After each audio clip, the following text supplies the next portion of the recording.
के बात से धके उड़ले सुनो हमर शीशा नियन दिल टूरले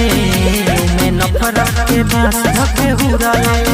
जाके दोसरा के साथ हमसे कइले बातें अब वो करे संगे ते उड़र जो भाग भसड़ी जाके मन जो नहर में भाग भसड़ी जाके मन जो भाग भसड़ी जाके मन जो नहर में भाग भसड़ी जाके मन जो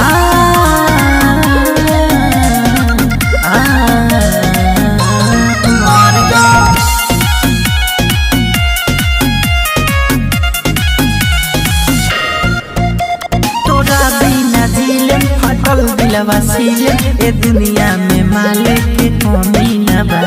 रहता नी जागल भइल बानी पागल गम छोड़ला के तोहरा तो तनी न बा तोरा बिना दिलम फाटल दिलवा सीलम ए दुनिया में मालिक के कमी न बा रहता नी जागल भइल बानी पागल गम छोड़ला के तोहरा तो तनी न बा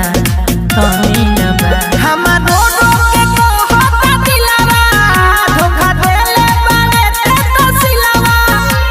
सिगरेट हम के पगलेट सुनबे बफारे दिल से निकल जो भाग भसड़ी जाके मर जो नहर में भाग भसड़ी जाके मर जो भाग भसड़ी जाके मर जो नहर में भाग भसड़ी जाके मर जो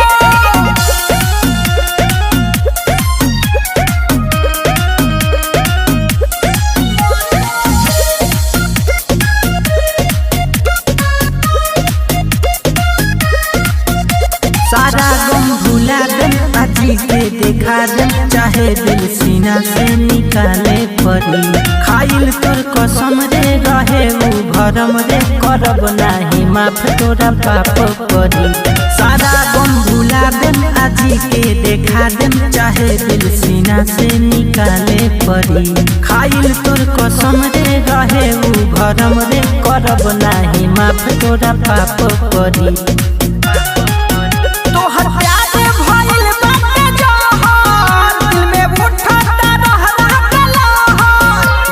खुशहाल उनकर सुनर दिया माल रोज कहे सुबह सवा सुधर जो